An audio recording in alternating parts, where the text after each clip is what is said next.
Good evening, everybody. This is Radio Free Mormon here with my compañero Bill Reel for another episode of the Mormon Newscast, where you might be wondering, is Rebecca Biblioteca? Well, she is not here tonight. I don't know if where her location is a complete secret. I'm not going to reveal it. All I'm going to say is, as the sun slips away from the shore and our ship sinks slowly in the west, we wave you farewell from the tropical islands of the Caribbean. Mwah, mwah. Hope you're having a great time, Rebecca. How's that for an opening, Bill? That's great. It is Monday, the 20th of October, and I'm excited for the newscast tonight, RFM. Yes, and we've got lots of news.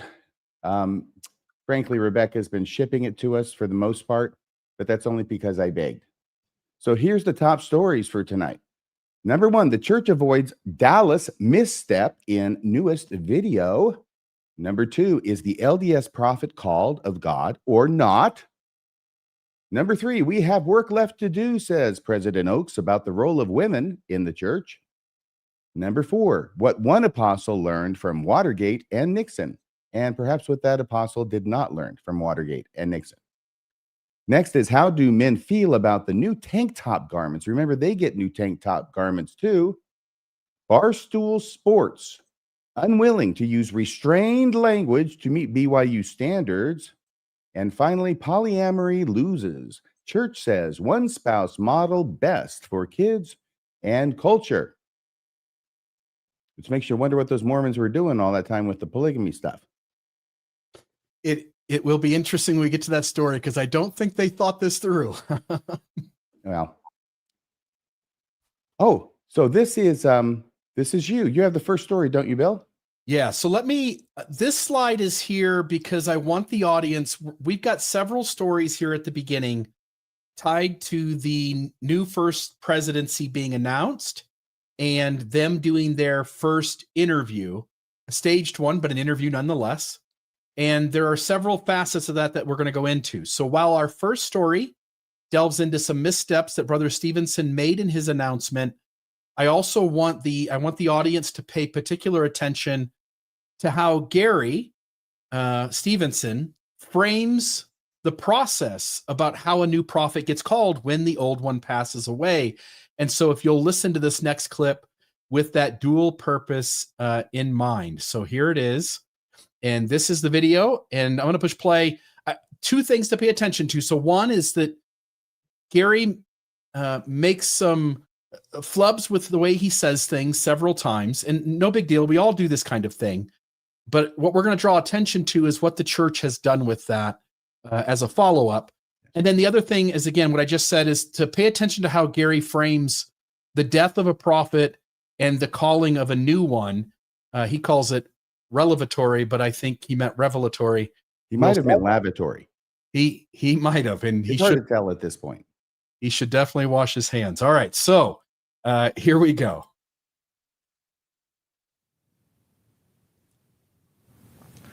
I am Elder Gary E. Stevenson of the Quorum of the 12 Apostles of the Church of Jesus Christ of Latter-day Saints, and have been asked to conduct this afternoon's announcement. We welcome you from the Conference Center in Salt Lake City, Utah, on this memorable occasion of the presentation of a new First Presidency. With the passing of our beloved prophet, Russell M. Nelson, on September 27th, 2025, the First Presidency was dissolved.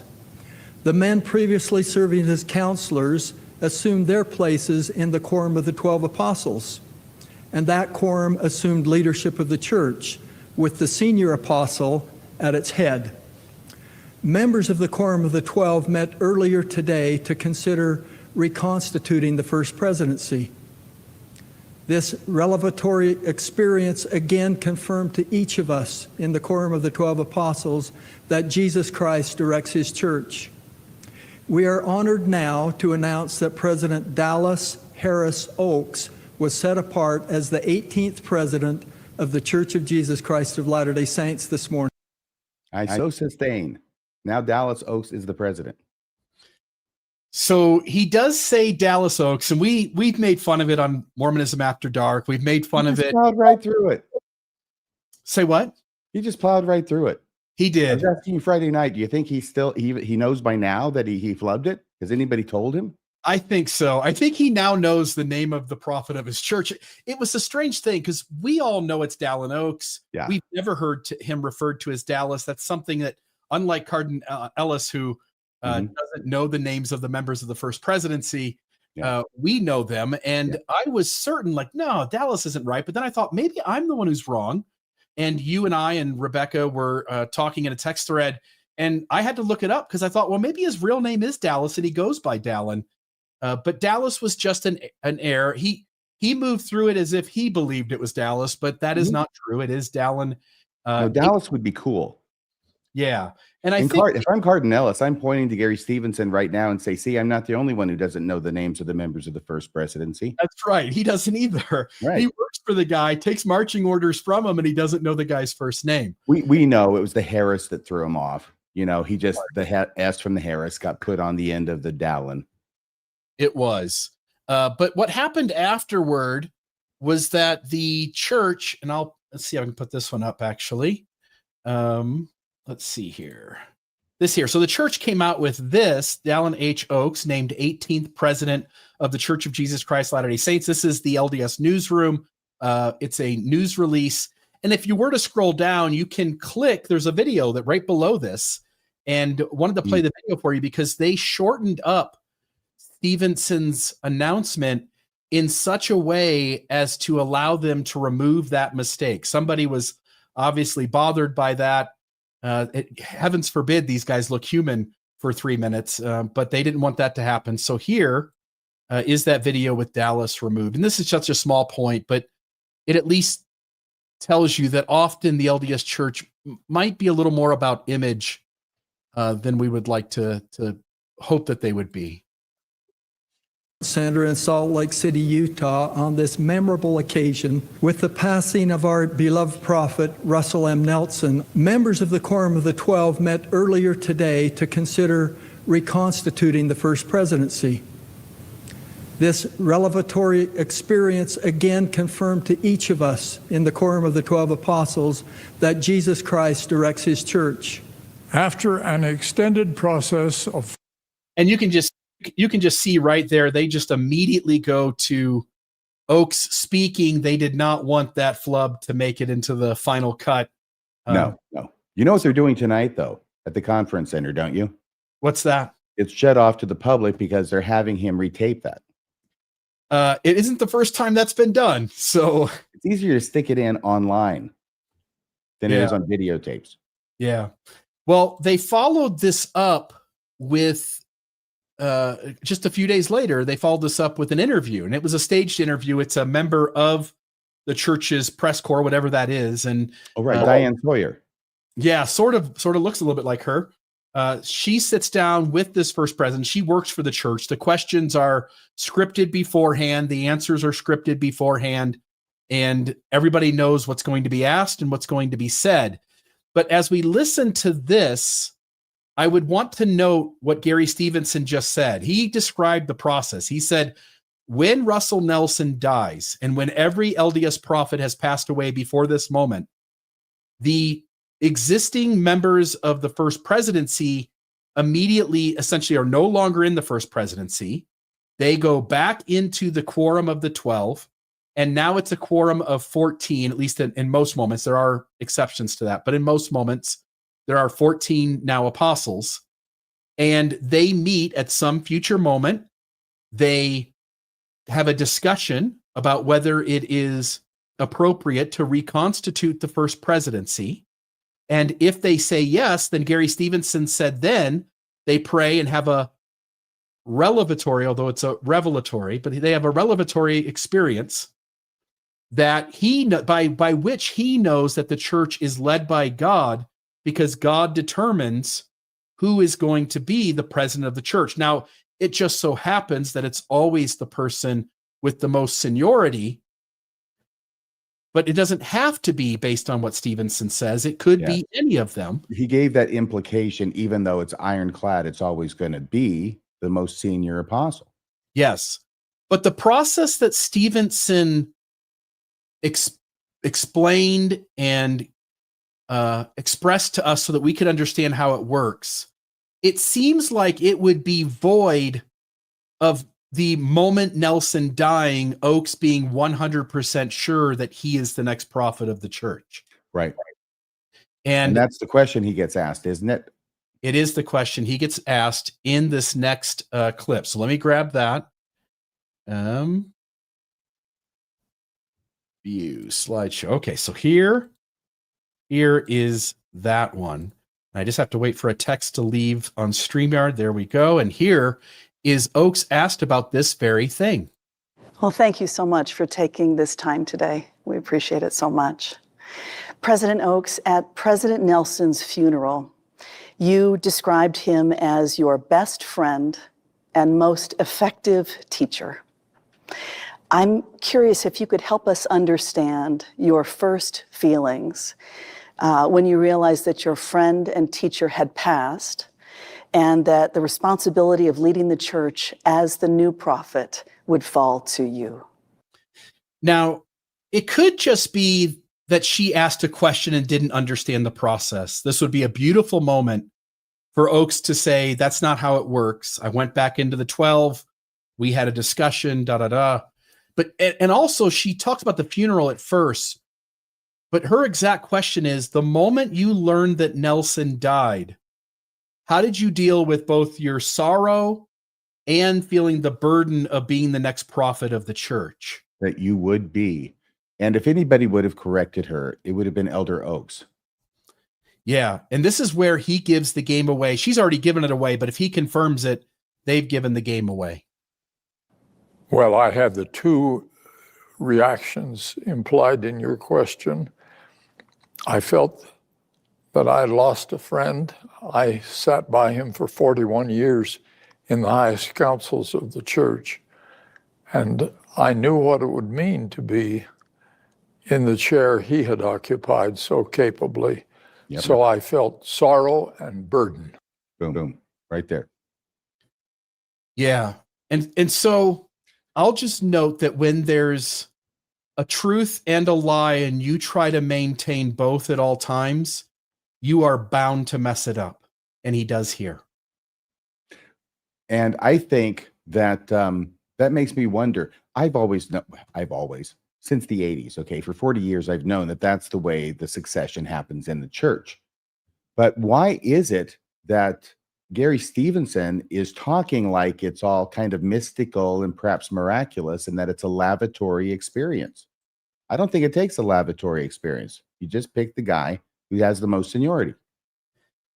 If Elder Oakes knew the moment he learned that President Nelson had passed, that he was the next prophet of the church, which he told us that, not anyone else, he asked it, he confirms it, then there is not only no need, there simply is no place to even see revelation in the process.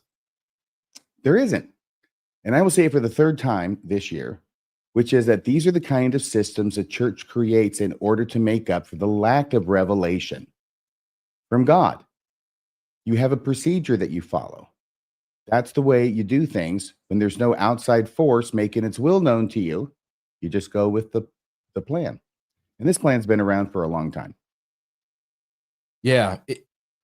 There's two ways to prevent chaos, right? Jesus could come into the room and tell the 14 men how he would like his church organized. Or you can have a formality where the moment the previous prophet, seer, and revelator passes away, the one with the most seniority automatically knows he's the next prophet and assumes responsibility. And it really is, in some ways, there's good to it. I think it would be nice if they had like, a cap, like maybe they have to retire at the age of 95 or something reasonable like that, some kind of cap.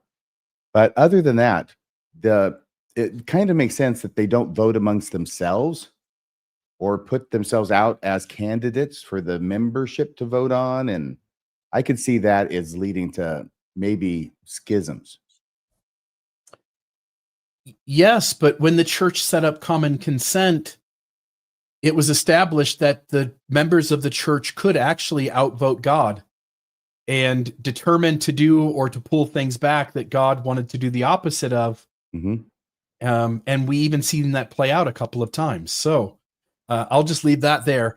Then the other thing this goes into is a facet of what happens here. And so there was an article in the Salt Lake Tribune that came out today that said, we have work left to do to boost women, says new LDS Church President Dallin Oaks. And in this interview that I just showed a part of, we'll go into a little bit more of it, but in their first interview together, Oaks and his two counselors acknowledged that we have work left to do when it comes to recognizing and including women's gifts in the church. And you and I talked about this on Mormonism After Dark. He said that women are God's daughters destined for choicest blessings, and then added the church, and I thought this was interesting, quote, hasn't always been wise, unquote, in using their great qualifications and powers. In other words, they see there's an imbalance and they're signaling a readiness to address it, at least in part. Alongside that, they emphasize that bringing male and female perspectives together helps the church get closer to divine perspective, and praised women's remarkable capacity to serve. At the same time, there was no direct promise of major structural changes like priesthood access or gender parity in leadership. The message was more that they recognize this, they're thinking about it, but don't expect a revolution just yet. For the audience, this signals that the institution is cautiously opening the door to questions about what women can be and do while still keeping its traditional boundaries firmly in view. And I wanted folks to listen to this part of the interview because you brought this up in Mormonism After Dark. Yeah. The language they use seems to tell me they acknowledge they've missed the mark in the past. They have to do better, and they're going to, but it is going to take some time. Can I say a couple things here, Bill? First off, this whole quote from, and if you could put that back up, because one of the comments was about that. Mm-hmm. What does this mean? What does this statement mean in a church that's claimed to be led by revelation from God? We have work left to do to boost women, says President Dallin Oaks. Well, what does that work look like? I mean, why does it have to be work? Isn't there revelation from God? And that was what I was thinking. That was the first comment. Yes, in other words, they could fix it like this. All it takes is God to actually speak and say, hey, guys, cross that sentence out, put this sentence in. Here's how those roles are going to look. Here's what they can do. Why does it take years of discussion? I think you make a great point. This should be a revelation. If it's this difficult, that over hundreds of years they've got it wrong, they tweaked it, they've tried to get it right, they keep making mistakes, they still have work left to do. It seems like God isn't talking to them any differently than he talks to you or me. Yeah. Now, the second thing is about the question that, I'm sorry, I don't know the reporter's name. I think she might be from the Deseret News or the Trib, but at any rate, the reporter's going to ask the question about women in the church. She's going to ask two questions, okay, neither of which will be answered by any of the three in the first presidency. And it'll be very clear what those questions are about the role of women in the church. I suppose maybe this statement by Elder Oaks is very brief. Maybe that comes the closest to responding to it, but everything else I think is just sort of pie in the sky, fluffy response. Yeah, and I didn't include those for that reason. They're not addressing the question. You had pointed that out Friday night too, that they told emotional stories as a way to avoid the question directly. And Oaks doesn't give anything concrete other than to say, at least I took it this way, that the church had made mistakes in the past. It isn't getting it right yet. And there's work left to do to get this right, to have women have the roles that God intends for them. So yes, and I would agree with the Tribune or whoever posted that story, that was the single most significant thing that was said in the interview. Yeah, and you'll see that right here. Resource and resolution of their unique issues, just as every other generation has. It's not the right. So It's be right right here now. It's okay. Okay. Just let it go. Gotcha. Because I won't even explain it. We're good. I'd also like to ask you about women in the church. Some in the media have suggested that the church presents impossibly high standards for women, and that the church does not give space for women to lead. What do you want people to understand about the role of women in the church today? I say, remember, you have a Heavenly Father who loves you, who has created you to return to live with heavenly parents, to enjoy the choicest blessings that God has for his daughters, but it doesn't always come at once. We have work left to do, but we are a lot better off than we were even a decade ago. I think we should also say that we have not always been wise in using the great qualifications and powers of the daughters of God. Not always wise in how we use the daughters of God. That indicates that they had blind spots and they missed the mark. Yes, and I'm sure the daughters of God want to be used more anyway. They've identified new ways that we can use them. Once again, the church uses its members. Members exist for the church, not the church for the members. What use is it to have prophets, seers, and revelators if they don't know how to figure things out and are often not wise about things? Why should we trust them? Well, no. And he talks about that. And what about other issues that dog the church? Are they being unwise about that? And if so, does he know it? And if not, is he just in the position of the prior prophets who were unwise about it, that he says they were unwise, but they didn't know they were being so? Yeah. He's yanking the tablecloth off the top of the Mormon church and just hoping that he can say, yes, the flowers are still standing. It's a strange thing when they say the quiet things out loud. And this is another instance. So this story here, this was also the Salt Lake Tribune, again, connected to this whole conversation, but meet the newly promoted LDS apostle and counselor to Dallin Oaks, who helped sink Nixon. And saying he helped sink Nixon. What was he, a clerk for a Supreme Court justice? Was that it or something? It says here, let me see. Judge John Sirica. Yeah, yep. It's the middle paragraph here. Christofferson's claim to fame before Mormon leadership was clerking for Judge John Sirica during Watergate, a front row seat to corruption and cover-ups. He talked a lot about integrity. His contribution is that he had a front row seat to it. Yeah. He's a clerk for a judge. I mean, my gosh, that's stretching the point rather fine, I think, to say that, what is it? He, counselor to Dallin, who helped sink Nixon. Yeah. His job was just to keep good records. It's not really a claim to fame. Well, okay, this is a judge's clerk who does all the research and the writing for the judge and all that stuff. Going get the coffee, dropping the clothes off to be pressed and laundered and all that stuff. Yeah. There's that. As opposed to the court clerk. Anyway.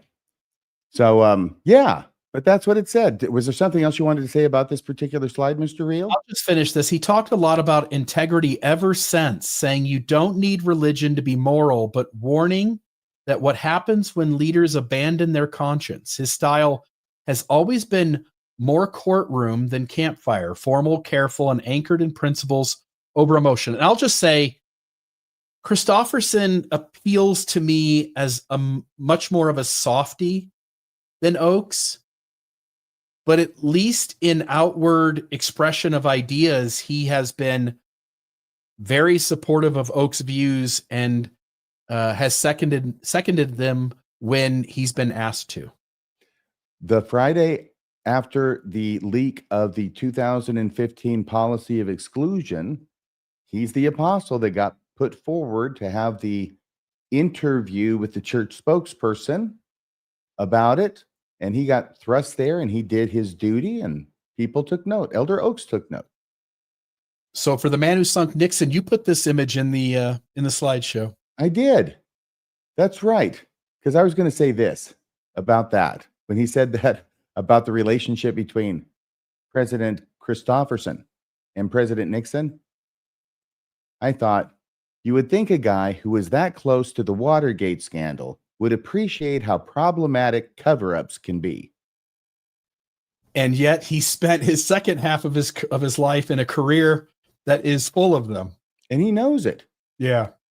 I mean, pointing that out as stretched as the point is, and as non-existent really as it is, he had a front row seat. That's the most you could say. But to make that comparison immediately evokes the idea of all the cover-up he's involved in with the LDS Church. Yeah, you would think that one would go, that Nixon, the thing that got him, I could see that up close, and then go, I'm now in a career where we have way more cover-ups than Nixon could ever have imagined. I kind of think we're like Dustin Hoffman and Robert Redford. I think we're like them. What do you think, Bill? Yeah. Are you Dustin Hoffman or are you Robert Redford? This is what I was going to ask you. Obviously, I'm Redford. Yeah, obvious. All right. So you put this in about the youth of the church. I'll turn the time back over to you. Oh my gosh. Yes. Well, on Mormonism After Dark last Friday, which we have every Friday at 8:00 p.m. Mountain Time, we went through a number of segments of I can hear the echo right now. I think. Okay, thank you. So we went through like 6 of them. We have 8. So if you want to find the first 6 and our commentary on the first 6, please, I refer you to last Friday's Mormonism After Dark. But not wanting to replow old ground, we'll start with 7 and just play 8. Now, 7 is the youth of the church. They are asked, do you have any message for the young single adults, the youth of the church? What's your message for them, guys? President Oaks, what is your message to the rising generation, to the young single adults that are watching right now in the church and outside? What is your message to them? You have a Heavenly Father who loves you. He's provided a plan for you, and it's best in the Church of Jesus Christ of Latter-day Saints, where we have an explanation for the purpose of life, challenges and activities that lead you along what we call the covenant path to a heavenly destiny. Trust in the Lord. Come and enjoy his blessings with us. Be true to your Savior, Jesus Christ, and he will lead you back to our Heavenly Father, whose children you are, who love you and have a heavenly destiny for you, every one of you. This is such a special generation, isn't it? The Yes. rising generation. There's something different and unique about them. Yes, I see them more firmly grounded and stronger than the generation in which I was raised. President Eyring, what is your message to the rising generation? Congratulations. The Lord saved you for the most exciting time in the history of his work in this world. What? And they can be optimistic if they'll trust in the Lord Jesus Christ and be his servants as much as they can be. I promise them a glorious future. And I think that it's already emerging. Well, you do live in a unique time.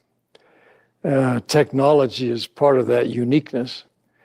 And I'm so gratified to see so many taking advantage of whatever they have in the way of technology, sometimes quite limited, to improve themselves, to progress, to grow, to reach out and bless others.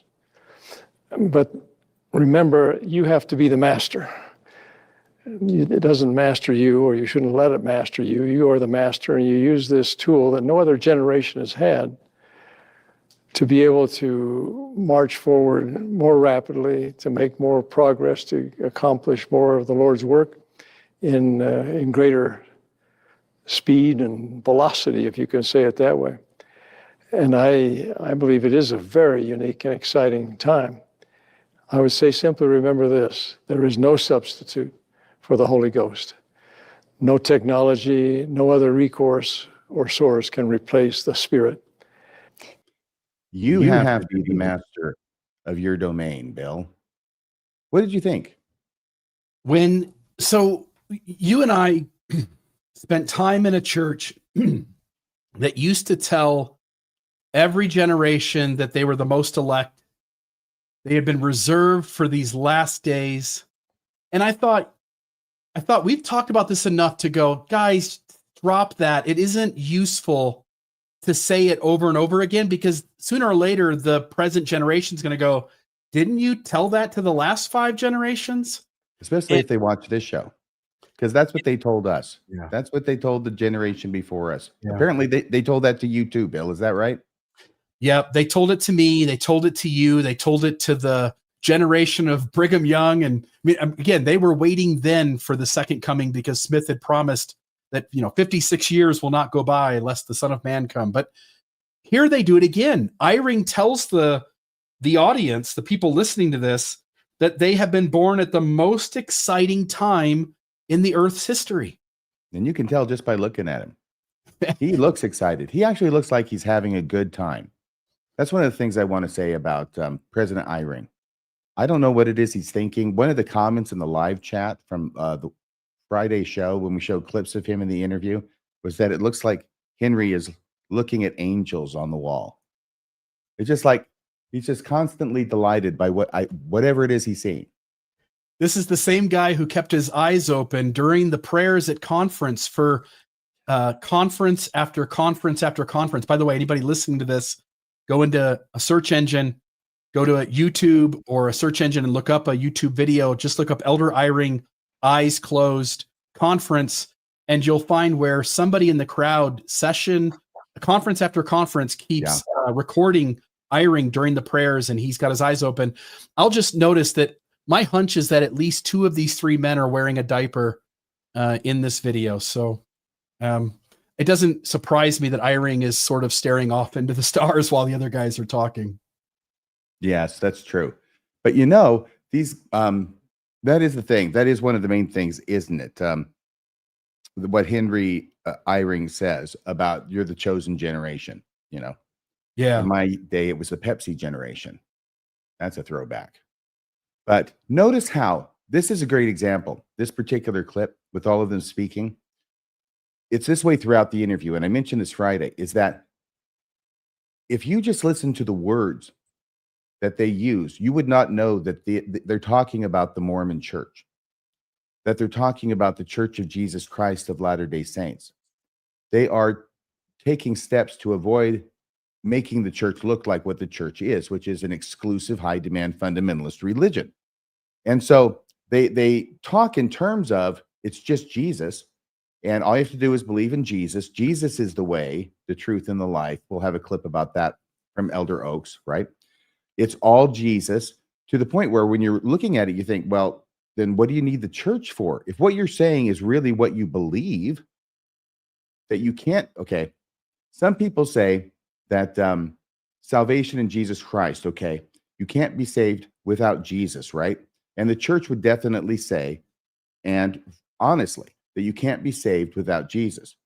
The difference is that the church also says you can't be saved without the church. And you can't be exalted without the church. And I think that's one of the ways that other Christians would say that's why Mormonism isn't Christian as a general term. But anyway, what I'm going to say, let me throw it to you, Bill, for a second. Did you have any comments? Just that there's a sentence in there, I think it was Oaks that said it. Yep. Said that you are better off in the church. Now it's best in the church. That is the closest thing he got to talking about this is the only true and living church on the face of the earth, with which I, the Lord, am well pleased. The closest thing he got to that was saying it's best in the church. And then he continued with that sentence. And that seems strange, because usually when the church answers a question like this, they talk about the church being the only place where one can be exalted, saved, not just the best place. Like, this isn't just the best place where, you're going to have the best chance of getting it done. It's the only place that has the keys, the priesthood power, the saving ordinances. Yes. And it feels like they softened up the rhetoric to say, you can do this anywhere. Mm-hmm. We think it's best here, but you could do this anywhere. This is the nectar in the Venus flytrap. Yeah. They're not changing the church. They're just hoping to lure you in until they can snatch you with their jaws, get you baptized, and then over time you'll figure it out. Yeah. And a number of things that are said.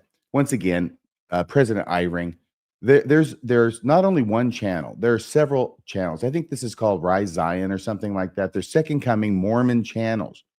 And these guys say something like that, and immediately there's going to be a podcast about it and how, Jesus is coming back any second because, Henry B. Eyring told the 15th generation in a row that they're the last generation. They're the choicest generation, the ones that God saved for this time and day.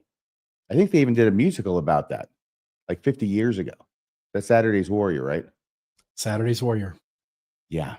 I guess it wasn't just, I don't know, 11:30, quarter till 12 on that clock, that big clock in the sky. This is actually from a show they did like 4 months ago, but it had Henry Eyring on it. Avoid one second coming mistake. There's one big mistake that everybody is making with the second coming. If you listen to President Eyring, you can find out what it is and how to avoid it. Here's President Oaks. These are much more recent. Final preparation coming. Yeah, that's always coming, but never here. Here's an interview. Hidden prophecy. By the way, this is about the interview. This is the kind of stuff they do. And I only bring this up because this is becoming a phenomenon in the church. There's a cluster of podcasts that do this kind of thing and get 20, 30,000 views on this sort of thing. This is the interview that we're talking about, Bill, the one they just had. And so they're finding a hidden prophecy in there. Now, I haven't watched it. I don't know if it's the unhidden prophecy that President Eyring made. Remember when he said, I'll venture a prophecy that the church will continue to grow? Yeah, we'll see. Sooner or later, that prophecy doesn't, even if the church has a string of good luck, eventually that prophecy comes to a full stop. Yes. Yeah. And it's strange to hear him say it that way because the church is not growing the way they're claiming anyway. All right. Now we get to this one. This is the last clip, number 8, that I had done for this show. It's what thought would you like to leave with everybody? By the way, Bill, if we can get this to 1.5, that'd be really, really helpful. I almost fell asleep during the last clip. All right, here we go. I think If there was one phrase or one scripture or one image that you would want members of the church to carry with them right now as you begin this prophetic ministry, what would it be? Jesus Christ is the way. That is taught in at least five different important scriptures in the Book of Mormon. And I'll read you one from the sermon of King Benjamin, a prophet king, whose sermon to his people included this teaching. And moreover, I say unto you that there shall be no other name given, nor any other way, nor means whereby salvation can come unto the children of men, only in and through the name of Christ, the Lord omnipotent. That's Messiah chapter 3, verse 17. Jesus Christ is the way. Is the way. My feeling is exactly as what's been said. Jesus is the Christ, and he lives, and he watches over and loves us. And I know that is true. I know that it is the way to peace and happiness in all lives, is to come into the gospel of Jesus Christ, into his church. And so my invitation is not just come and see, come and be, and find the peace that you're finding such difficulty in discovering in the world around you. As President Oaks mentioned a moment ago, the message really is Jesus Christ is the way. And I bear witness that that is true. He is the Savior. He is the Son of God. And he is resurrected. And for me, the fact of his resurrection is the proof of his power to fulfill all of his promises. It's the proof of who he is. And just remember that he volunteered to be our Redeemer from a time before the earth even existed, and has always been our Redeemer and will ever be. I'm glad for this opportunity to testify that I know the gospel of Jesus Christ in its fullness is in the restored church of Jesus Christ of Latter-day Saints. Here are found the answers to life's greatest questions. What is my relationship to God? Why am I here on earth? What is the purpose of this sometimes troublesome mortal life? Where are we headed? How do we get there? What is my relationship to Jesus Christ? And how can that relationship be improved? And I can live better and more securely with those I love and look forward to a life with them in the next life, which is assured as a resurrected, embodied spirit child of God because of the mission of his only begotten Son, Jesus Christ, in whose name I testify of these things. In the name of Jesus Christ. Amen. Amen. Did you have any thoughts about that? Is the proof of his power his resurrection, or is the proof of his resurrection his power? Sounded a lot like circular reasoning to me, but who am I to see through that? Look, the proof of my power to lift a 2-ton stone is in the fact that I once drank a river when I was 12. Okay. Do not doubt my power to lift that 2-ton stone, my friend. Yeah. So, and he's a lawyer. I mean, come on. It's embarrassing, frankly. Okay. There's a few things I wanted to say about this. Number one is that Elder Oaks, he goes right into Sunday school teacher mode. Actually, that's where I saw him be the most lively, was when he's reading the Book of Mormon, like pretending this is the first time he's ever read it. I mean, maybe it is the first time he's ever read it. That'd be it. By the way, that's how you know that this was staged. Yeah. He asked a question and he's already got his scriptures open or his notes written about what scripture he's going to read to answer that question. And he also knows that there's 5 other scriptures. There's 5 scriptures in the Book of Mormon, which he just counted up this morning for no other reason. Just happened to be. It was a coincidence. Yeah. He happened to know that when he's answering. It's a good thing she asked that question, is all I can say. And then he comes up with the one in Mosiah 3:17 and all this stuff. So all I wanted to say was this, is I'm not sure which is the one. Let me try this one. Is this one okay? No? That one's going to have the sound to it. So Okay. you want this one, right? Yes, that's the one I wanted. Thank you so much. 5 verses in the Book of Mormon that talk about Jesus being the way. Wow. I wonder why there's so many verses in the Book of Mormon that would talk about something as strange as Jesus being the way. Here it is, Mosiah 3:17. And moreover, I say unto you, he just read this, that there shall be no other name given, nor any other way, nor means whereby salvation can come unto the children of men, only in and through the name of Christ the Lord omnipotent. Which does appear quite similar to Acts 4:12. Neither is there salvation in any other, for there is none other name under heaven given among men, whereby we must be saved. And actually, when you compare these two, you can see that the meaning is identical, and it gives us an insight into how Joseph Smith sometimes interacted with biblical texts, is that he would multiply words in order to make it longer, have more clauses, perhaps more lists of words, but it's the same meaning. Do you see any difference between those two, Bill?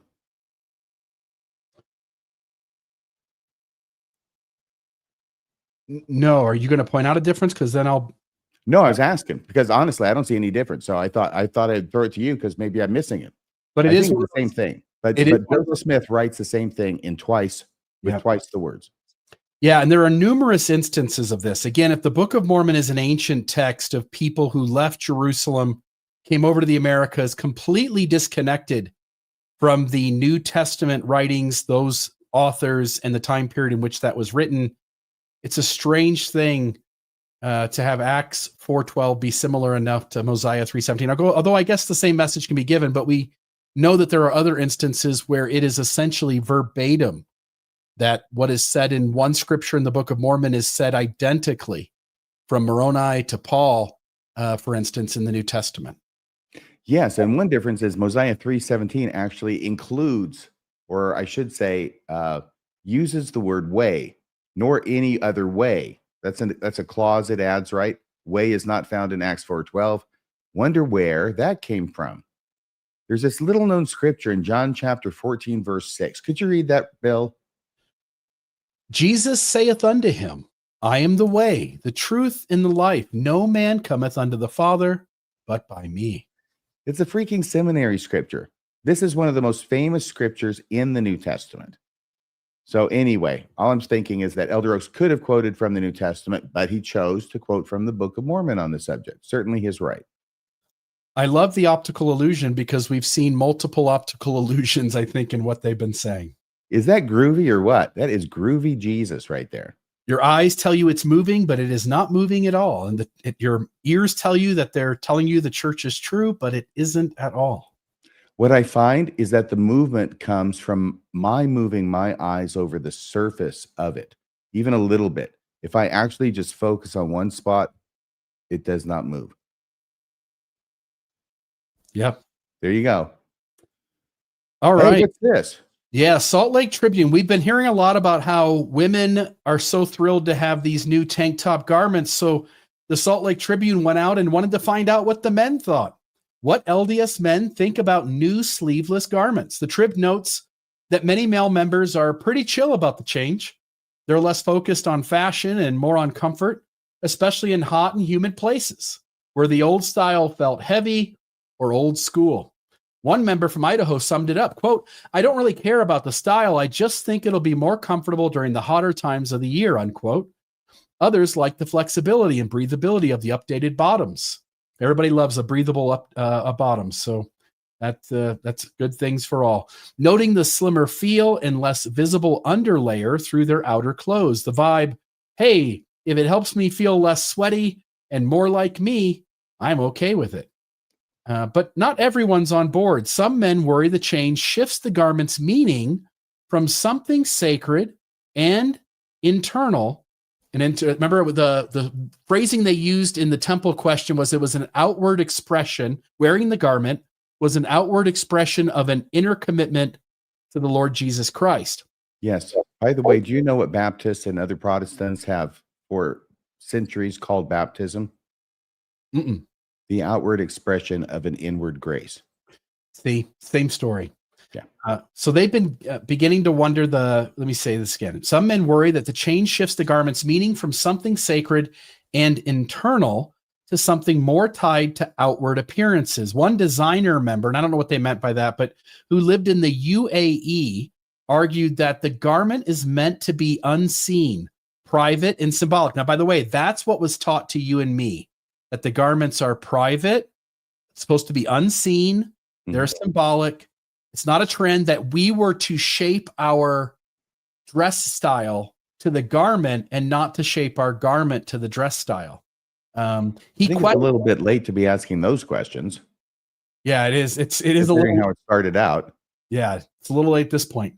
He questioned whether altering its style for comfort might dilute the commitment behind wearing it. In short, for some, it's about what the garment stands for, and those men are asking if that's changing. So the church has tried to accommodate a shifting world, not because it's growing so incredibly well. That doesn't make any sense. You make these kinds of changes when you notice that your growth is beginning to drop off or working in reverse. But as the church has changed it, I just want the audience to recognize that some people inside the church are asking themselves if the church is giving up things it promised never to give up in order to make these changes. So I thought that was interesting. Okay, that's the end of that story. Any thoughts from you on the garment? Oh, yes. What was it I had said before? I can't even remember. I should have made a note. I thought I would remember it. Something about the question. It's a little late to be asking those questions now. Oh, yeah. Just to make it clear for those who might not know, which would be the distinct minority of those watching, is that these started as union suits, which went from the wrist to the ankle.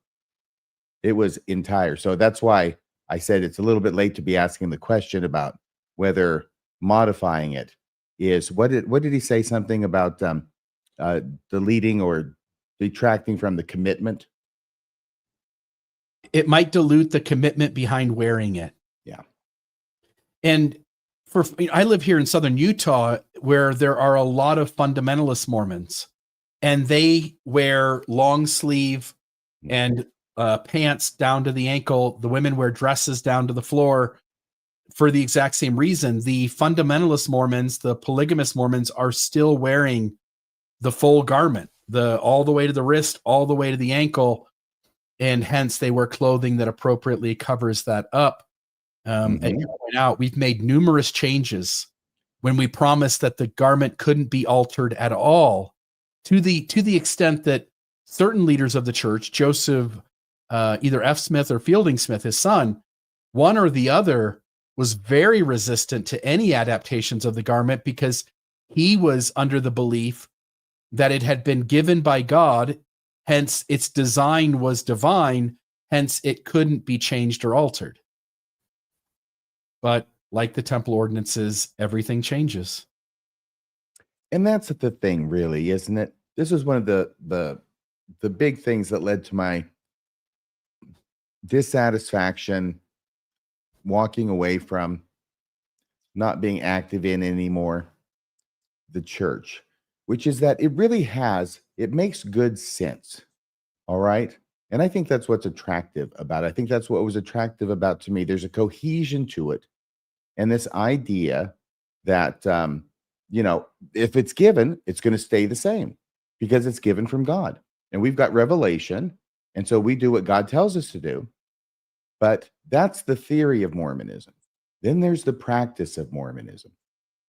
And the more you study and think about and look at the practice of Mormonism, the more you see that it has nothing to do with the theory of Mormonism. And it contradicts it in 100 different ways. And you and I have pointed this out in numerous episodes, but the way it actually shows up in practice would be indiscernible from the way they describe the great apostasy. Yes. Yeah. All All right. right. So I think there's a few other. This is a big story. You've got this one, Bill. So BYU, so this was in, I believe, the Salt Lake Tribune as well. And this was BYU offered to pay for Barstool Sports broadcast in Provo, but only if the cast agreed to one condition. So Dave Portnoy, I don't know how you pronounce it, but Dave Portnoy, a Barstool Sports, says that Brigham Young University, BYU, didn't outright ban his show, though he's making it sound like a near ban. The student paper reported that BYU actually offered to help pay to have Barstool College football show broadcast from Provo for the upcoming rivalry game. But here's the catch. The school said the show could come only if they agreed to no swearing. And Barstool is known not necessarily for swearing a ton, but for not having a line in the sand that they don't. And so swearing does show up, or crassness does show up in their content creation of their episodes from time to time. I wouldn't say it's prevalent, but it's enough that they would have to mind their P's and Q's in order to stay away from it. Portnoy says that he wouldn't agree to that stipulation. He claims that BYU wanted them on site and were even willing to offset costs, but the language restriction made it a not in the cards scenario. So from his telling, it was less of a ban, more like we'll host you if you behave.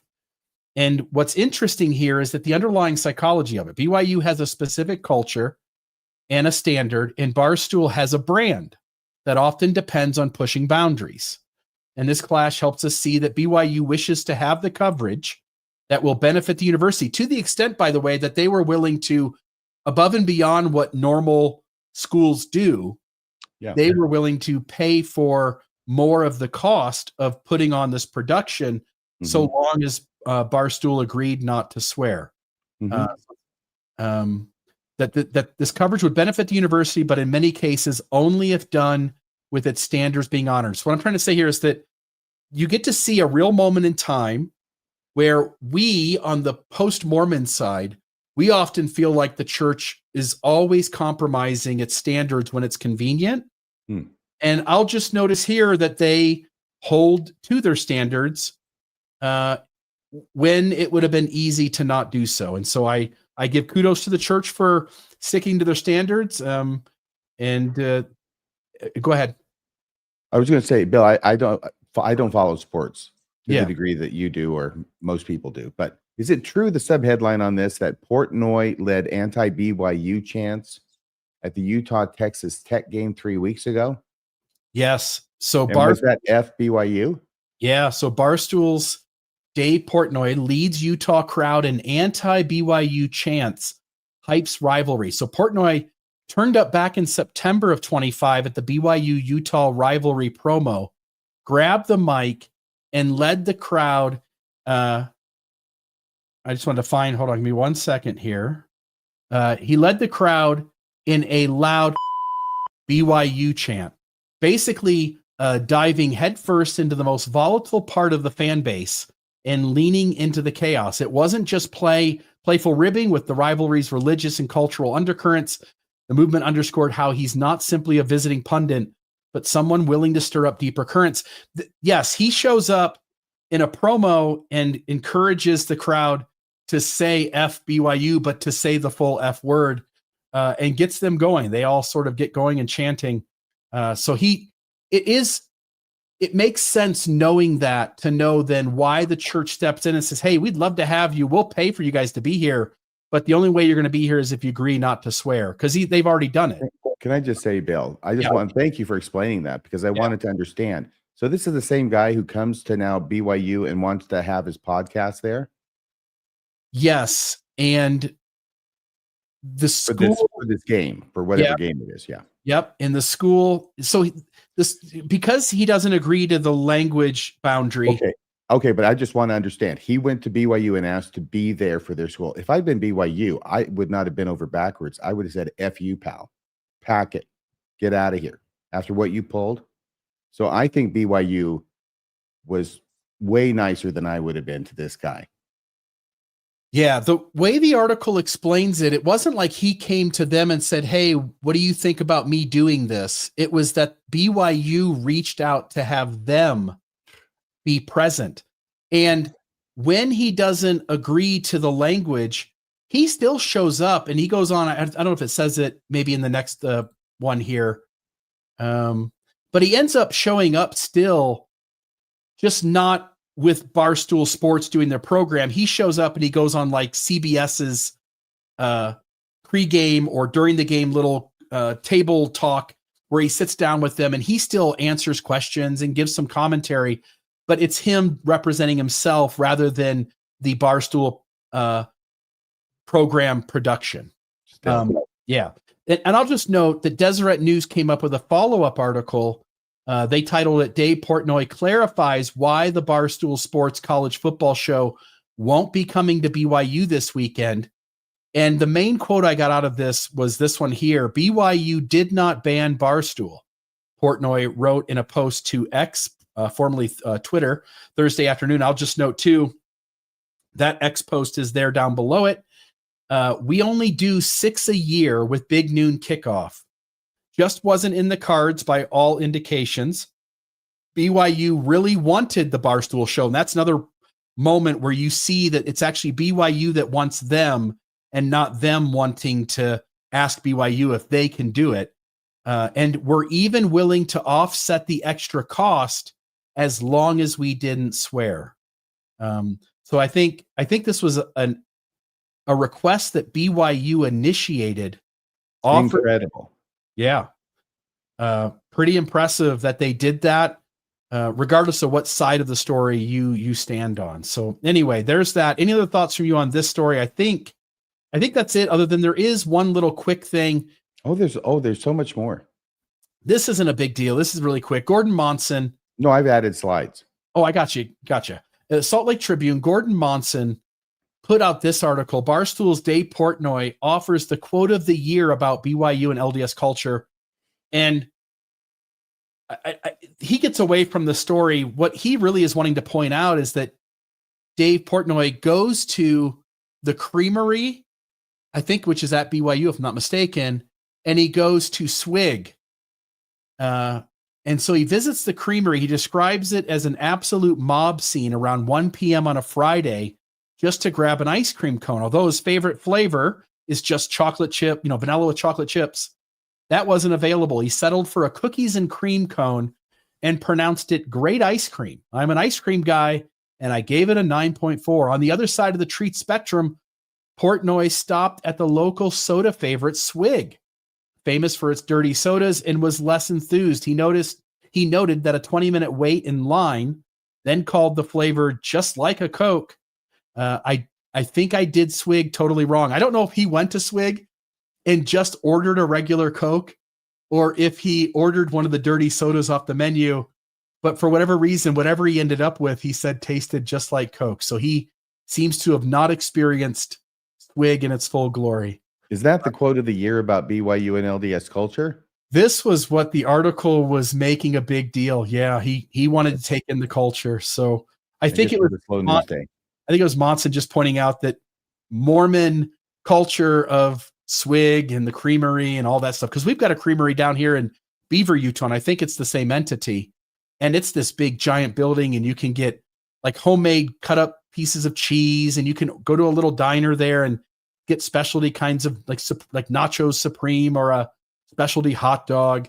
And then you go to the other side of this big building and they've got all this homemade ice cream. So Portnoy enjoyed the creamery, not so much SWIG, but there's what, anyway. Were you covering the $50,000 fine assessed against BYU for the students swarming the field? I did not cover that. Crumble covered it. Yes. You didn't have to. No. I learned, by the way, that the Crumble CEO is a Mormon. By which I mean Crumble paid it. Yeah. On behalf of BYU. They covered it in that way. Not covered it as a story. Right. BYU got fined $50,000 and the chief executive officer of Crumble paid the fine. Wow. That's cool. Yeah. Now this next thing. This is a text message thread that I had between myself and Rebecca Biblioteca. Bill's a part of this thread. You can vouch for the reality of this, Bill. And then I put some pictures in here. This was yesterday, and I'm just going to read this. Bill, I'm in blue. I'll read me. Would you read Rebecca's parts? You didn't really get involved in this. Did you even see this? I saw it. I did not participate. You're trying to clear yourself of any guilt? I wanted to stay at arm's length away from this story. Yes. I'm sure you did. You were doing something.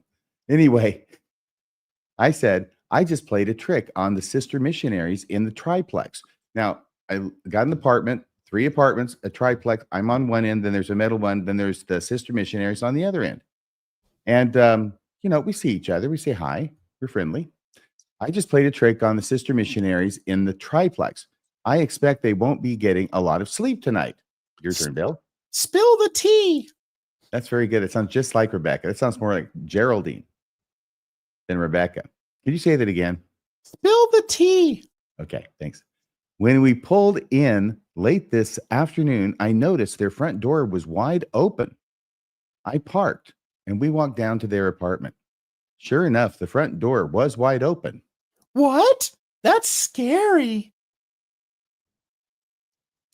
Their car wasn't there, so it looked like an accident, by which I mean an accident that the door was open. Did you check the closets? I stood in the doorway and called really loud. Nobody answered. Yikes. Okay. Wendy checked the open door and found it was locked. So they probably locked it as they left and pulled it closed, but it didn't latch. So it just didn't close? It was very windy today, and that must have blown their front door open. So being a good neighbor, I pulled their door closed and made sure it locked. That way they would never know it had blown open. I am such a nice person. Did you leave anything in the apartment to make them think Jesus had been there?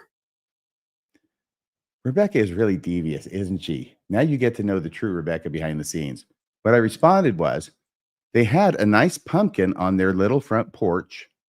Their apartment is the same as ours, just reversed, because she's been here to visit. So she knows what our layout looks like.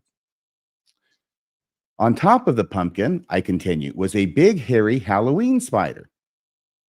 Before I closed the door and locked it, I put the pumpkin in the middle of their living room with the big, hairy spider on top. I'm sure they appreciate it. You better tell them you did it. That's scary. Missions aren't for the faint of heart. And now it's hard for me to see this because of the scroll. Thank you. And then I said, I left them their own little locked door mystery. And then I finally said, let's see how they do with it. So anyway, apparently, then I published this. I put this up on my Facebook page. And of course, it has Rebecca involved. And so over on her Facebook page, people are coming after her.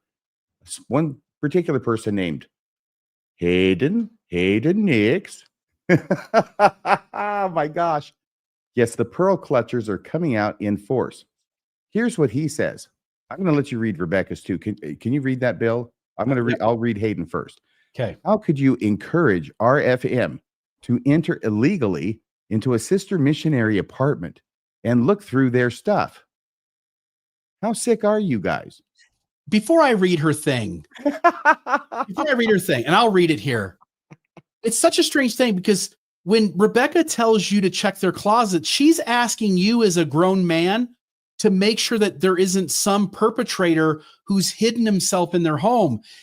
The request is nothing unhealthy at all. No. But Rebecca responds, Hayden Nix, I didn't encourage him to do that. He told me the story after the fact, and I wanted to make sure that he checked in case there was an intruder. I was looking out for their safety. When you see an open door and you know that vulnerable girls live there, you need to help out. And RFM always looks out for the missionaries that live in that apartment in his building. Yes, and that's true. You know, the more you do that, the more you sound like Miss Piggy. Hey there, Miss Piggy. How are you? You can do them both. I can. Hi there, RFM. And on my Facebook page, there's some other pearl clutchers who've come forth. So I decided I would post this one response to rule them all. And that was this on my Facebook page. Can you read that, Bill? I can see your response. That's all it is. Okay. If only members got this upset when the church covers up child abuse cases.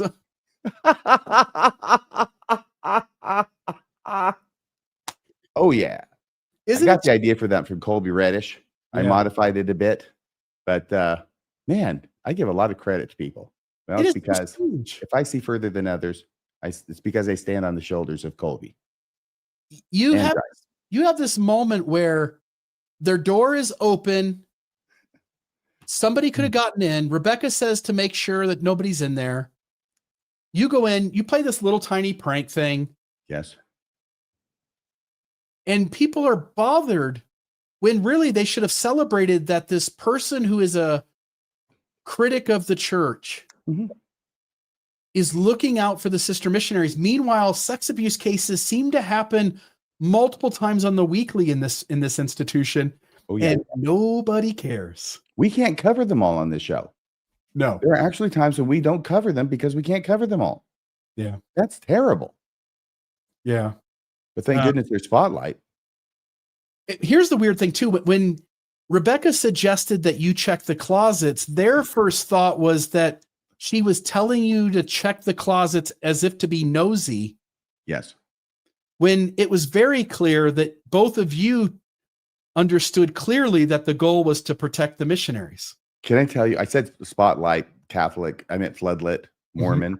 Thank goodness there's Floodlit to cover all the stories.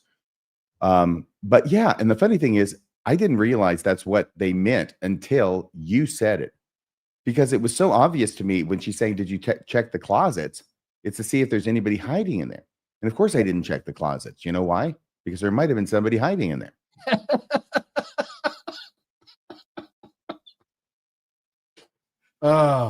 So that's about all I have to say about that. However, I did go over there this morning and, you know, I mean, my gosh, what a thrill. It's Halloween time, you know, have a little spookiness, have a little strange, you know, teleportation.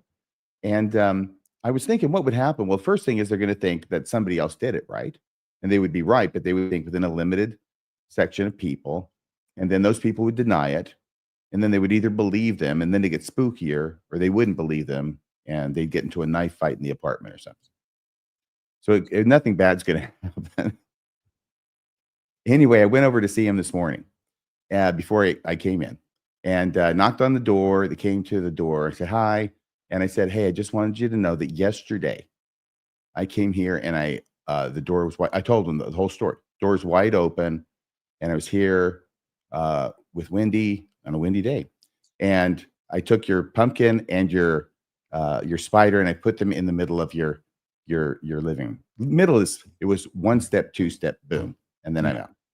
So, by the way, and that's where they were still. As of this morning, they were still in the place where I left them. And they said, oh, that's okay. We just thought the other companionship did it. Mm. So apparently they didn't believe their protestations of innocence. They would have sent him to the chair. And I said, so you didn't, there was nothing? I'd hoped I'd give you at least a spooky experience. And they said, nah, but thanks for trying.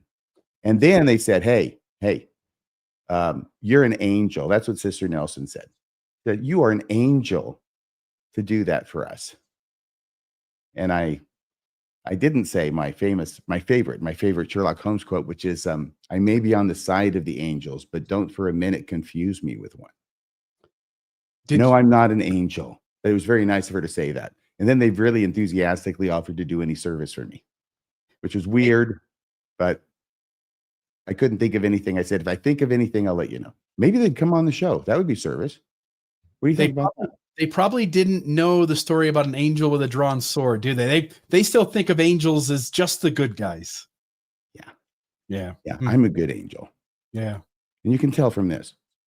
Here's a picture that I like to call Radio Free Mormon acting like an angel in watching over the sister missionaries. Look at that. You've got a drawn sword in this one. And is that a sword or is that a sheet? I'm not even sure what that is. Is that an errant feather? No idea. Maybe it is just a feather that fell off your wings. It looks like there's a spear sort of sticking up there behind me. It could be. It could be a dagger. Is this a dagger I see before me, the handle toward my hand? And here I am over here helping these two little urchins across the bridge. Look at you. Everybody doubting your motives, which makes me wonder what their motives are, because they could have just seen the good in what you and Rebecca were trying to accomplish and left it at that and said, thank you very much. The only thing that makes me feel better about this whole thing is that Jesus went through it before I did. Persecution and being crucified by the public. And so misunderstood. That's why he said, Father, forgive them, for they know not what they do. Yeah. Well, you are an angel, RFM, at least to all of us. Thank you very much. Now, what's next? Oh, I want to show this. Taking on the name of Christ. This was sent to me by a listener. I really wanted to get to it before we get too far from General Conference. It's a very short story, but this is the part in General Conference where Elder Renland is speaking, and he's giving this glowing eulogy of sorts to President Nelson. And he's talking about this other doctor. Okay, so of course, President Nelson, heart surgeon. He's talking about this other heart surgeon, and I'm forgetting his name. It might be Denson or something. Anyway, what happens is that this Denson guy at the University of Utah, this heart surgeon, gets this award, which comes with, a lot of money and funding for this chair, the Russell M. Nelson chair, or whatever it's called when you're a surgeon, that he is a heart surgeon there.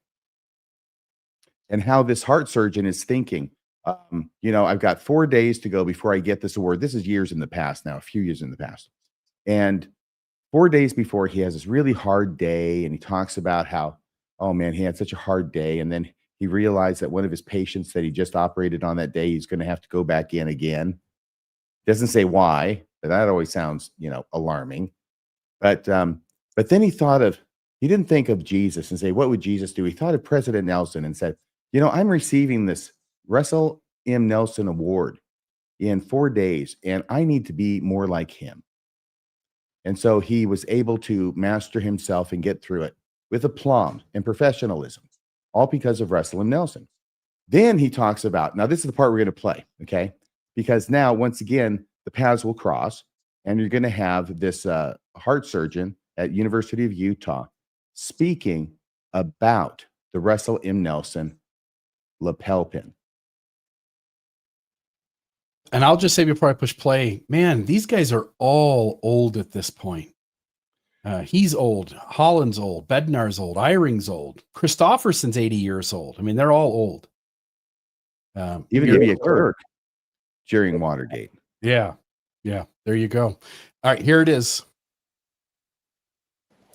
5 years later, President Nelson donated his professional papers to the University of Utah. Dignitaries from the university came to formally thank President Nelson. During this event, Dr. Selzman spoke again. Referring to President Nelson's initials, RMN, he said, "There is an RMN ethos that now pervades the division of cardiothoracic surgery at the University of Utah. In frustrating situations," Dr. Seltzman explained, "I do what we now teach our trainees to do. Focus, get over it, and do the best you can." This ethos lives in us every day. We give lapel pins to every member of the division and each new trainee. At the bottom of the pin are the letters RMN. The RMN ethos is foundational to our training. We teach it to everyone. Dr. Seltzman had intentionally improved his prior attitude and aspirations because his name was now linked to that of President Nelson. Okay, the first thing I got to say is if I'm going to have a guy open me up and operate in my heart, I would like for his ethos to be something other than focus, get over it, and do the best you can. The get over it part is the one that's particularly alarming to me, I've got to say. Okay, but a listener to the show had sent in a comment that I wanted to read in context, and it wasn't Denson, it was Selzman. Dr. Selzman was this heart surgeon who was displaying the pin, the ethos pin. And let me see here. Thank you so much. That was what I was looking for, Bill. Okay, here it is. My sister, who still goes to church, works in human resources at the University of Utah. During Renlund's talk about Dr. Selzman, that would be the sister, she and her coworkers were all messaging each other and losing their minds because he is well known in the hospital for being a gigantic asshole. He's constantly causing problems by loudly saying some pretty awful things all over the floor, particularly in front of patients. That's just some information I find fun and thought you might enjoy. Well, I did enjoy it, and I hope everybody else did too. What did you think about it, Bill? It seems to point to that this isn't all rah, everyone's behind this story, RMN, ethos. All the folks with me at the hospital all appreciate this attitude that's been given to us through President Nelson. It reminds me of the stories that were told about President Nelson's professionalism. Yeah, didn't he throw something and it stuck into somebody? Yeah, I think it stuck into him. He claimed somebody else threw the scalpel that stuck in his forearm. Now this is the next part to your story, right, Bill? Yeah, but let me just say really quick, and then I'll take this off. Yeah, go ahead. Russell Nelson, again, he did play some part in the invention of some technology that helped with, like, I don't know, it was heart transplants or whatever it was.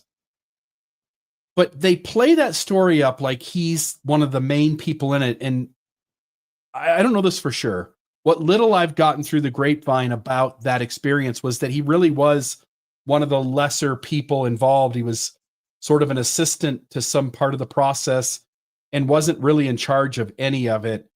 And I feel like this happens a lot, where whether it's embellishing a story or embellishing one's personal experiences, Paul H. Dunn, that church leaders, Nelson certainly at the crux of many of these stories, these leaders seem to make themselves larger than life when maybe they didn't do anything that grand in that moment to begin with.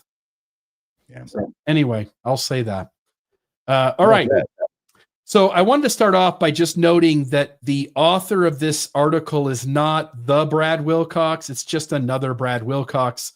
The Brad Wilcox we're going to be talking about is director of the National Marriage Project at the University of Virginia, senior fellow of the Institute for Family Studies, and a Deseret News contributor.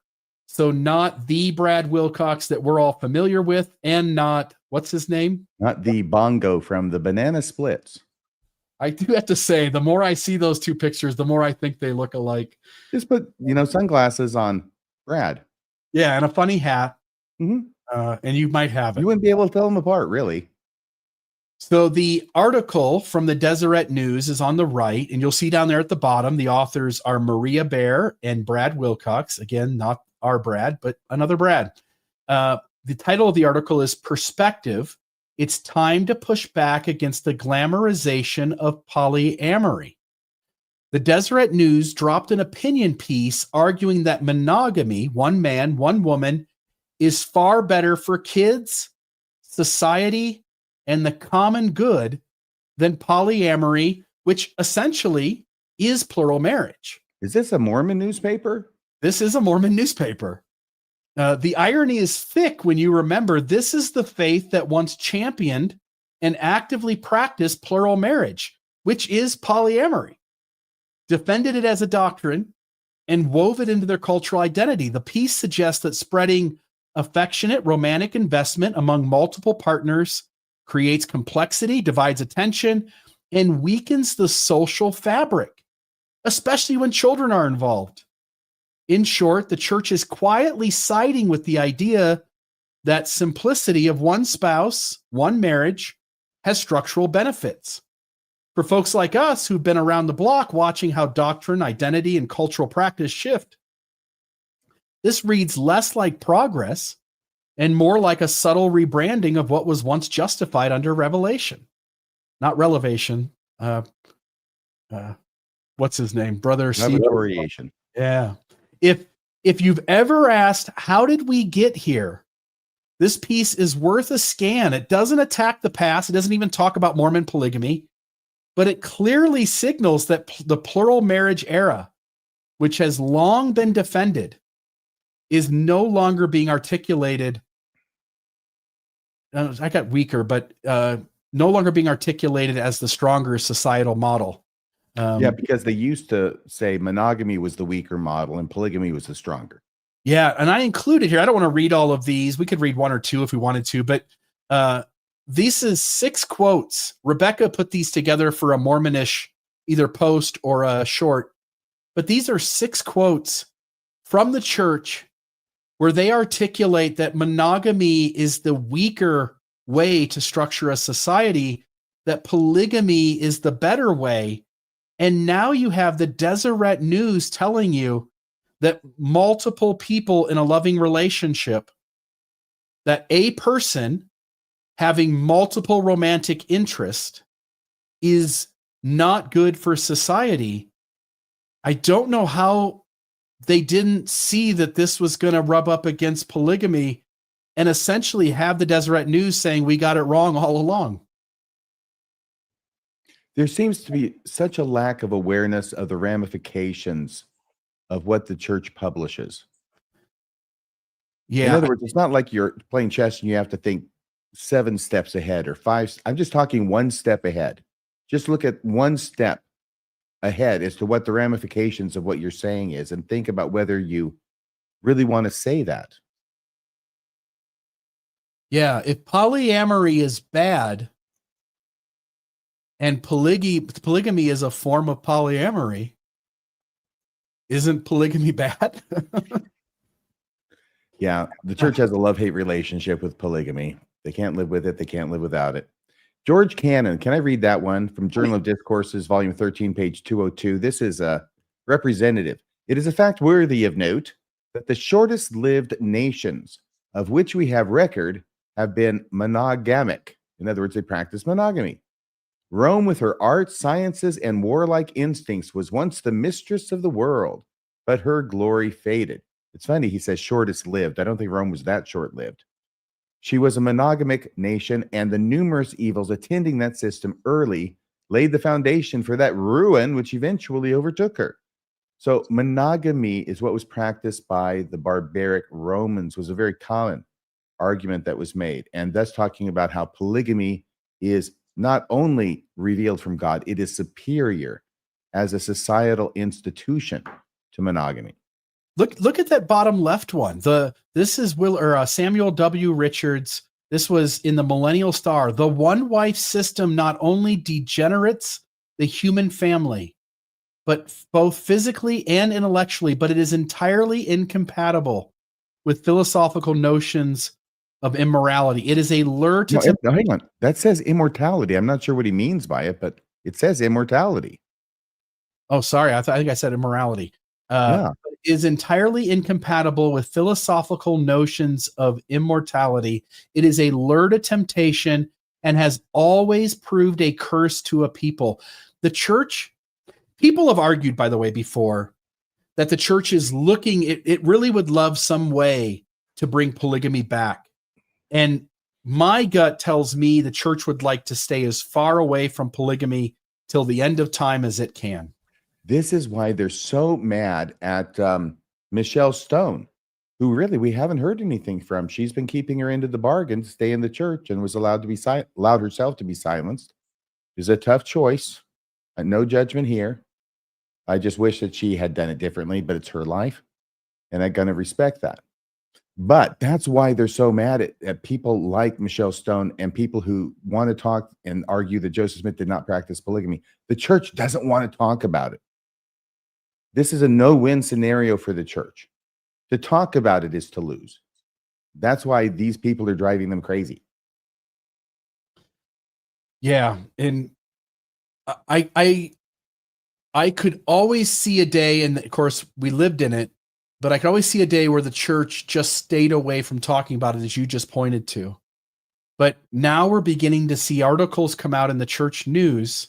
It's Deseret News arm, it's media arm, and the story is that something other than monogamy, with one facet of that being polygamy, is not good for society. And yet we did it.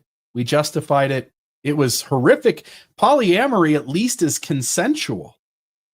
Polyamory is at least people getting together with informed choice and deciding to do something. And yet Mormonism has a real struggle acknowledging the unhealthiness, manipulation, deception, and abuse that went on in its own polygamy. It's almost like these largely philosophical differences that existed in the early church under Joseph Smith's practice of polygamy, when others did it in order to satisfy their lusts. Well, that was wrong, right? And that was like spiritual wifery. Okay, that was spiritual wifery. That's not true spiritual wifery, which is known as polygamy. So they're doing it wrong, and they're equivocating over something of a difference that is so small. I mean, what is it even? Is it just the terms? Is it because I didn't say you could? Is that really the only difference? And it's sort of like the same distinction being made here between polygamy and polyamory. Yeah, I think you hit it. The only difference is that the prophet said you could do it in this instance and didn't give permission in that instance. Wow. Did we get through this all without Rebecca? That's it. The Mormon Newscast. What do you know? And we've got a few things that are coming up, don't we, Bill? We do. So I'll put some slides up. You can tell us about these. By the way, I wanted to put, I don't know if Rebecca has something coming out Tuesday, but she indicated to me in one of our messages in our text thread that she didn't have any access to a computer to be able to pass anything along to me. So I apologize if Mormonish does have something on Tuesday night. Please do check them out if they do. But this is the stuff I did have access to. You had an episode come out Saturday. Yes, it's a very important episode. It's called Black Mormonism. I have two friends on who are Summer Rain, who when I watched it on the rewatch for the live chat on Saturday night, I was mortified to see I had pronounced her name Ryan. Summer Rain. It's R-A-Y-N, but I did something in my head. Anyway, and Charles, who's not giving his last name publicly at this point, though he did appear with his face. He goes by Black Priesthood in the live chat. So that's another way to identify him. And it was amazing because there are stories here that will freeze your blood about modern Mormonism and the impact the church and its policy doctrine on the church and temple band, and also on discouraging strongly interracial marriages, have impacted the lives of the members of the church. So hopefully you'll have a chance to watch that. A lot of times, if you see something that says Black Mormonism, you might think we're going to go through the history and just go through the same stuff that's maybe been chewed up in other episodes. We talk a little bit about some of the quotes and get Summer and Charles' thoughts about them, but we skip over most of those because what we want to get into is contemporary issues, and especially how it related to this past General Conference and talks that were given that relate to this. I just want to note a couple of things. One is that GeoPlanet Jane is just noting that the thumbnails, the images of you, the photos that you use of you are really remarkable. I just want to note that. Well, thank you. Yeah, you're welcome. So. Those eyes are piercing, I must say. Yeah. Piercing eyes. Yeah. The comment, I haven't had a chance to watch this yet, but the comments on this episode were phenomenal. So, folks, if you've missed this episode, I would highly suggest going back and watching it. I'll also note too, just before we get to the end, if folks, I forgot what I was going to say. That's okay. The next one here is Almost Awakened. This is fragilization. So Teresa and I go into how we live in a world today that makes a lot of room for validation, a lot of room for us to honor that people have been through tough things. And that one of the negatives of that, the other side of the coin of that, is that maybe we make society too fragile. And so this was a fun conversation where we talk about both sides of the coin, how we need to make room for people who have experienced trauma, because often our work is trying to reach people who have experienced trauma in unhealthy religious systems, but that you're supporting somebody or helping somebody or giving an ear to someone who's dealt with tough things, that if you go too far, you can actually fragilize the person and cause more harm than the good you're trying to do. And so that was an episode we put out Sunday morning. And then I'll let you talk about what we've got going Wednesday for Mormonism Live. Yeah, we're going to have Lee Cronenberg. I think that's a close approximation of his name. It's not Cronenberg? Krayenthal. Yeah, that's what I said. Yeah, okay. Lee Krayenthal is going to be coming back to the show after his much acclaimed first appearance, which was a year or two ago. He's going to be talking about Brigham Young, matchmaker to the stars. He is an investigator, a researcher, writer into the history of Mormonism and aspects of Mormonism that I've never, ever heard before, but he documents them. He puts things together. He comes to some remarkable conclusions. And the first person in the live chat who can guess what is the inspiration for this portrait of Brigham Young gets a genuine gold-plated no prize. It'll be made of Tumbaga. Tumbaga no prize. Yes. All right.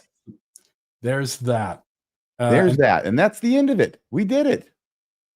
Yeah. The only thing I'll note is donations, by the way. The Mormon Newscast survives on donations, and it's donations to both Mormonish and to RFM and I. And so if you look down in the YouTube description for this episode, you'll see both of those links there. Doesn't matter to us. Of course, I know RFM will jump in and say, but yes, but it does matter which one. But I'll say it doesn't matter to me. Pick one of those. Pick Mormonish, pick ours. But donate to one of those places. Support the Mormon Newscast. And please do subscribe to both channels. Thank you so much, Bill. And thanks, everybody, for watching. I've had a great time tonight. And we wish Rebecca happy voyages wherever she may be.